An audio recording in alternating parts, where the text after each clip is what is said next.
আসসালামু আলাইকুম আরহামতুল্লাহি ওয়া বারাকাতুহু। দেশ এবং বিদেশ যে যেখান থেকে দেখছেন এবং শুনছেন আপনাদের সবাইকে জানাই পবিত্র ঈদুল আজহার শুভেচ্ছা। ঈদ মোবারক, ঈদ মোবারক, ঈদ মোবারক এবং জুম্মা মোবারকের শুভেচ্ছা। আসন্ন ঈদুল আজহার সাথে সাথে এবং সেই দিনেই পবিত্র জুম্মার নামাজ অনুষ্ঠিত হবে ইনশাআল্লাহ।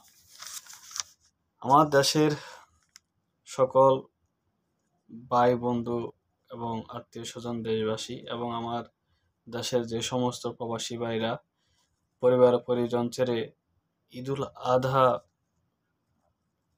পালন করতে যাচ্ছেন, আপনাদের সবাইকে জানাই ঈদের শুভেচ্ছা ও ভালোবাসা। প্রিয় প্রবাসী ভাইরা, আমি একজন প্রবাসী। আমি জানি পরিবার ছাড়া ঈদ কতটা অসহনীয় এবং কতটা বেদনাদায়ক। এটা নিয়ে কখনো চিন্তা করবেন না। ইনশাল্লাহ আমরা কোনো এক সময় ফ্যামিলির সাথে ঈদ করতে পারবো। সেই সময় ইনশাল্লাহ আসবে। আল্লাহ পাক রাব্বুল আলামিন যে সকল প্রবাসী ভাইরা বিদেশে অবস্থানরত আছেন, সকলকে যেন ভালো রাখে, নিরাপদে রাখে, সুস্থ রাখে।